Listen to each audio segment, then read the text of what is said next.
cualquier desastre, es que el desastre del terremoto no es el que está matando personas, es la infraestructura que no estuvo bien diseñada, que no estuvo preparada para eso, no es el temblor como tal. Claro. Entonces tenemos que prepararnos y seguir trabajándolo para que sea lo mejor posible.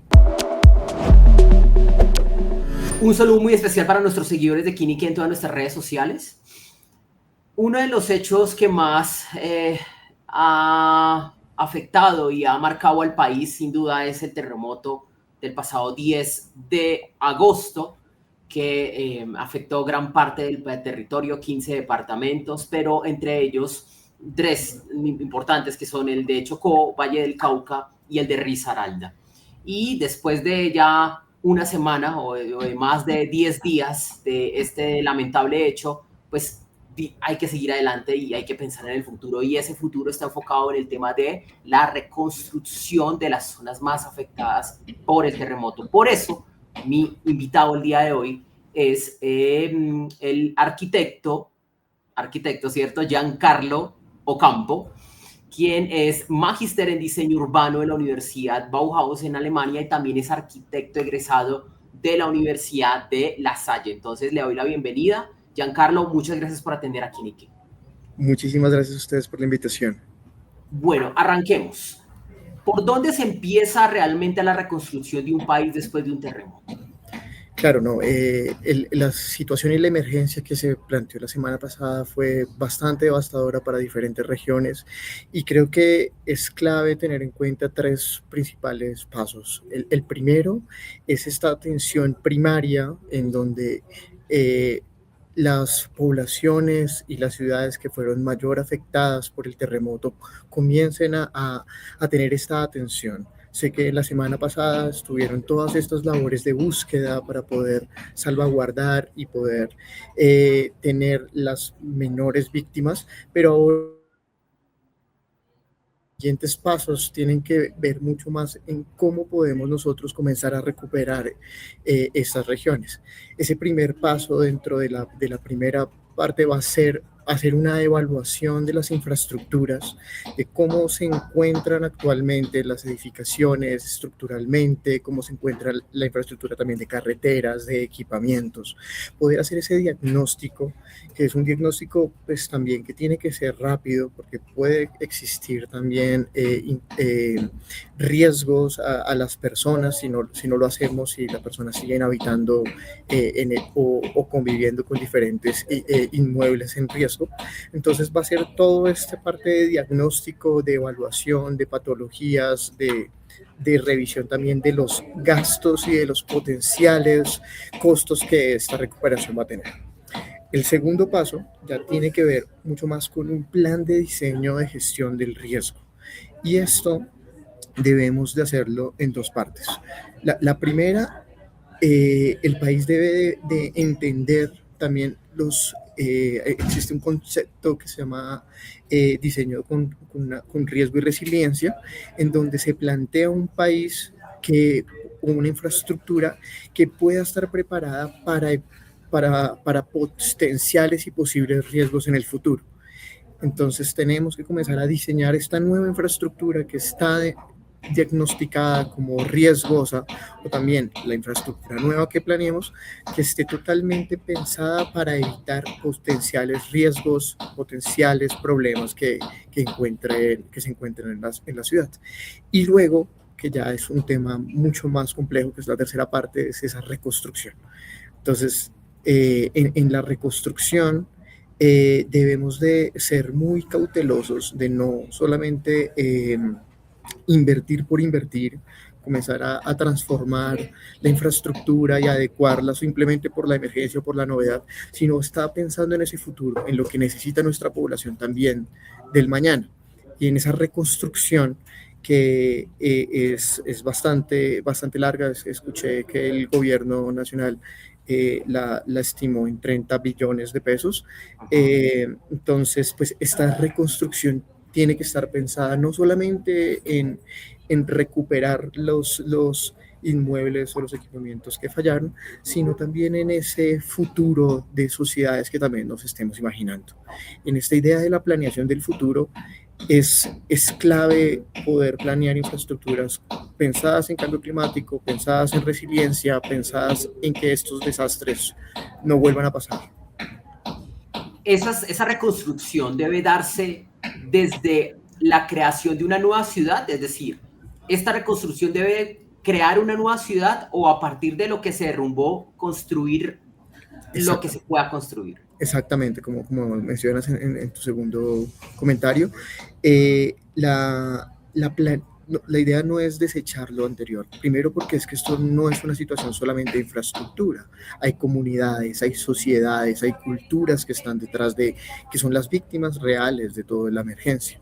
Entonces, primero escuchar sus voces, escuchar qué necesidades tienen, partir también de los conocimientos anteriores que estaban en estas ciudades y pues principalmente en esas poblaciones más vulnerables que han sido afectadas. Y la reconstrucción está pensada es en eso, en poder vincular a esa población afectada, generarles un abrigo, generarles unas nuevas posibilidades, pero también atender idealmente las necesidades anteriores que tenían estas poblaciones. Es decir, si antes teníamos grandes problemas de comunicación entre, ejemplo, Buenaventura y Cali, que utilizar este escenario, esta eventualidad para poder comenzar a mejorar esas conexiones, para poder mejorar las infraestructuras que hacían falta, plantear nuevas que también se pasaban en el pasado y enfocar esos recursos para poder ayudar y reconstruir de la mejor manera estas sociedades y estas ciudades. Claro. Pero dentro de esa reconstrucción me imagino que hay prioridades. Y en el caso de ustedes, los arquitectos que los contratan para este tipo de situaciones, ¿cuál es la prioridad de una ciudad o de un país después de un terremoto? La prioridad inicial siempre va a ser salvaguardar las vidas, que las personas puedan vivir bien. La segunda prioridad tiene que ser sobre estos inmuebles, estas infraestructuras diagnosticadas como de alto riesgo, poder identificarlas muy rápidamente y poder mejorar esas condiciones para que puedan llegar a ser habitables. La tercera prioridad, bueno, dentro de esa segunda, que sean pensado no solamente en los inmuebles de vivienda, sino también en los equipamientos, estos servicios primarios que todas las ciudades necesitan. Hablo de hospitales, colegios, hablo de infraestructura básica, como son servicios públicos y carreteras. Estas son las que generan una facilidad para que las ciudades puedan funcionar de manera adecuada. Luego, ya como una tercera prioridad, va a comenzar a hacer esa recuperación de lo faltante, de qué es lo que necesitaba la ciudad, de qué podemos hacer. Todas obviamente pensadas en una lógica de respeto por las comunidades, las sociedades que estaban anteriormente, planeación sobre evitar posibles riesgos, trabajar con esta idea de la resiliencia, que es que edificaciones puedan ser adaptables en el tiempo, dependiendo, pues, y adaptadas a cualquier tipo de otro desastre que pueda ocurrir, y luego finalmente poder, pues, tener unas ciudades muchísimo mejores en términos de habitabilidad. Me quiero detener un momento y quiero hacer un paréntesis en el tema de la revisión de las casas que se vieron afectadas por el terremoto, pero que pueden ser habitables todavía. Claro. ¿Cuál es el criterio que ustedes tienen, los arquitectos, para decir qué casa puede funcionar todavía, puede ser habitable y se le pueden hacer refacciones? ¿Cuáles son esos criterios? Perfecto, aquí hay que destacar que pues, son dos profesiones que tienen que estar muy involucradas al tiempo. Una son los ingenieros estructurales, que son los que hacen los estudios patológicos, es un estudio de encontrar cuáles son los daños que generó el temblor o el terremoto, cómo está ese estado de la estructura, si todavía tiene la resistencia suficiente para poder hacerlo. Entonces está primero esa evaluación, que normalmente los hacen desde la ingeniería. Desde la arquitectura se maneja mucho más este tema de la habitabilidad, de cómo si estos espacios son habitables o no. Y ¿cuáles serían esos pasos? Pues un diagnóstico de patologías, un estudio de que la estructura funciona, si las columnas tienen la misma carga, digamos que gran parte del objetivo de toda estructura es que pueda sostener la vida dentro de un sismo. Puede que haya edificaciones que aún siguen en pie, que cumplieron sus objetivos, o sea, que salvaron las personas que vivían, pero que ya actualmente no son habitables. En ese caso, toca repensar si se tiene que hacer una reparación o una recuperación de esta estructura, si es financieramente viable, porque puede que sea muy costosa para hacerla, o en el dado caso, pues sería el ideal también que se pueda recuperar la estructura, que pueda comenzar a funcionar con nuestro código que se llama, es el código de la norma sismo resistencia, que se hizo en el 2010 y que pueda cumplir con todas estas normas. Es clave destacar que las edificaciones que se hicieron antes de esta norma sismo resistente del 2010 son las que probablemente están en mayor riesgo, porque no funcionaban con los últimos actualizaciones de norma, la estructura no estuvo pensada para eso. Entonces, en ese caso, edificaciones un poco más viejas, la reestructuración o la readecuación de ese reforzamiento estructural suele ser un poco más costoso. Ejemplo, toca garantizar que haya salidas de emergencia suficientes, que haya un control de incendios, que haya una estructura pensada para soportar X grado de sismos. Entonces, ese podría ser un poco los pasos iniciales para trabajarlo. Ok. ¿Me corrige si usted hizo parte de algún proceso de reestructuración o reconstrucción de alguna ciudad después de un hecho natural devastador?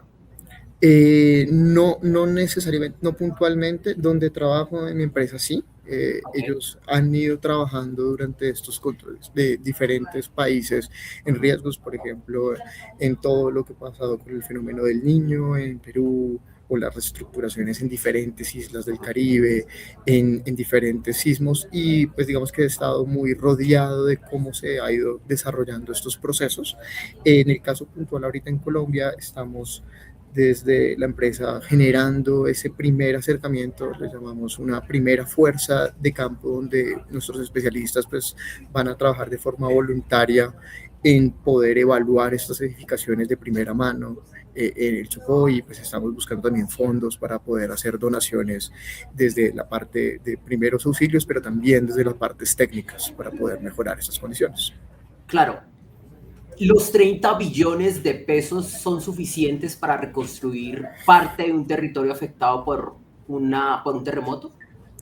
Yo creería que inicialmente sí, o sea, eso parece una cifra muy alta, pero creo que es posible. Igual el daño realizado en las infraestructuras es clave. Está obviamente claro, también es importante ver con lupa esa estimación de presupuesto, pues porque todavía entiendo, pues solamente se lleva una semana en este diagnóstico de evaluación de daños y de planeación de costos potenciales. Entonces tocaría revisar exactamente cuánto sería ese costo ya con mayor detalle, pero pues inicialmente es el dato que tenemos, y espero, también tengo fe que sea el suficiente para hacerlo. ¿Cómo está Colombia en cuanto a sismoresistencia? Las edificaciones que se han hecho de 2000 para acá, después del terremoto del eje cafetero que En el sirvió como un 86. referente, esas edificaciones de allá para acá, construidas, podemos, no sé si dar garantía, porque dar garantía es un poco jugar mucho con las probabilidades y demás, pero esa manera de hacer casas o viviendas o edificaciones sismoresistentes de un tiempo para acá, ¿cómo está Colombia? Gracias por la pregunta. Yo creo que inicialmente hay que verlo de dos formas.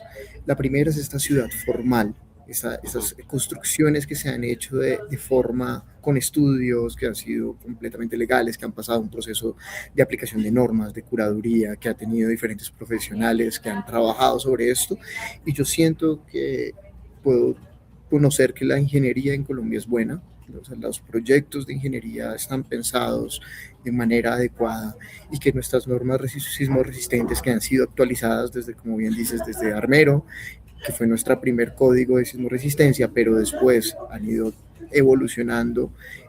Actualmente creo que en términos de normativa y en términos de esta ciudad formal, funciona. Está bien. Sin embargo, gran porcentaje de nuestras sociedades y de nuestras ciudades han sido construidos de manera informal. Y estas son las que para mí tienen el mayor potencial riesgo en cualquier eventualidad. He escuchado, por ejemplo, en Bogotá, que el 30% de las ciudades son de origen informal. Este, este es el mayor potencial riesgo que podría presentarse en los futuros. Porque no han cumplido con ninguna normativa, porque no han sido rigurosos con sus estudios, y por eso convocamos desde pues, esta emergencia con mucho dolor, pero pues también pensando en el futuro de que no vuelvan a verse diseños que estén no cumpliendo la normativa, que las normativas también salvan vidas, que cumplir con los patrones técnicos es una forma de garantizar. Esto no es una forma solamente de ahorrarse dinero, sino que si queremos pensar también nuestra ciudad de futuro, pensemos cómo estamos diseñando nuestras propias casas, nuestros propios colegios, que pensemos en cómo funcionan bien nuestros suelos, qué riesgo tenemos, y pensar en los mejores materiales para evitar también potenciales riesgos. Y algo que sí es clave en cualquier temblor y cualquier desastre es que el desastre del terremoto no es el que está matando personas. Está matando personas es la infraestructura que no estuvo bien diseñada, que no estuvo preparada para eso. No es el temblor como tal. Entonces tenemos que prepararnos y seguir trabajándolo para que sea lo mejor posible. ¿Yo cómo sé que mi casa es sismo resistente o está en condiciones de aguantar un terremoto, al menos para que me salve la vida? Perfecta pregunta. Listo. El primer paso debe de ser si esta casa o este inmueble fue sujeto a una licencia de construcción, una aprobación por parte de la curaduría. ¿Esto cómo se puede saber? Nosotros, digamos que dentro del archivo de la ciudad, siempre todos los inmuebles tienen unas licencias de construcción, están totalmente legalizadas. Si la casa tiene ese proceso, quiere decir que fue diseñada por un ingeniero estructural, un arquitecto, que pasó un estudio de suelos, que un curador revisó y probó que técnicamente estaba funcionando tu casa y que está adecuadamente. Entonces el primer paso es, si tenemos una licencia de construcción, ya sea hasta anterior a los códigos de sismoresistencia, o sea, si es una edificación de los años 60, de los 70, es muy probable que estos ingenieros hayan diseñado muy bien esa infraestructura y que está probada. Ese sería el primer como paso. El segundo, pues también mirando también el año de la construcción. Si es reciente, normalmente se espera que estas construcciones ya cumplan con todos estos requisitos. Solo en el caso, claro, si está aprobada por una licencia de construcción. Eh, Creo que serían esos dos. Eso lastimosamente aplica principalmente para la ciudad formal, como te das cuenta, es donde esa ciudad que fue pensada, planeada, que tuvo estos trabajos. Lastimosamente, y esto es un poco de lo que hay que trabajar en estas reconstrucciones, es que los más afectados por los sismos, también por las mismas condiciones, son las personas que nacieron desde un entorno pues, más vulnerable, donde son barrios que se construyeron, no se autoconstruyeron. Estos están aún más en riesgo. Hay que identificarlo. El último punto que también uno podría revisar es la materialidad de la edificación. ¿A qué me refiero con la materialidad? ¿Qué estructura o qué tipo de estructura se utilizó para hacerlo? Según el código de sismoresistencia, la infraestructura pues, más adecuada suele ser la porticada, que son de pórticos, columnas, vigas en concreto o metálicas, son las más flexibles, funcionan muy bien. También existen también dentro de los códigos mamposterías reforzadas, quiere decir ladrillos que dentro de ellos tienen un reforzamiento de varillas y de acero que le permiten tener cierta flexibilidad. Esta estructura está pensada, digamos que tiene unas condicionantes dentro de la norma en términos de pisos, de áreas, de cargas que tienen que verificarse. También existen hasta condiciones de norma que pueden hacer con madera y que pueden hacerse de otros materiales un poco más no convencionales, pero que si están cumpliendo una norma y si fueron aprobados y validados, es muy posible. ¿Cuáles suelen estar mucho más en riesgo?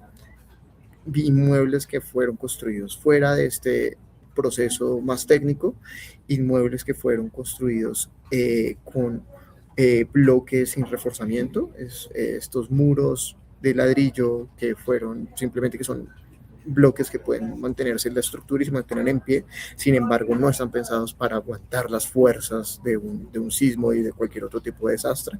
Creo que esos serían, digamos, los que más en riesgo podrían estar. O sea que si yo mando montar 2 pisos Ujú. en mi casa es de un piso y quiero mandar a montar 2 pisos, yo tengo que asesorarme con alguien experto en... Exactamente. Esa es la Ah, mejor recomendación, porque es que claro, ese proceso tiene que también pasar por una curaduría urbana, tiene que ok, pasar por un permiso de alcaldía, porque estás ampliando y estás cambiando el funcionamiento de esa estructura.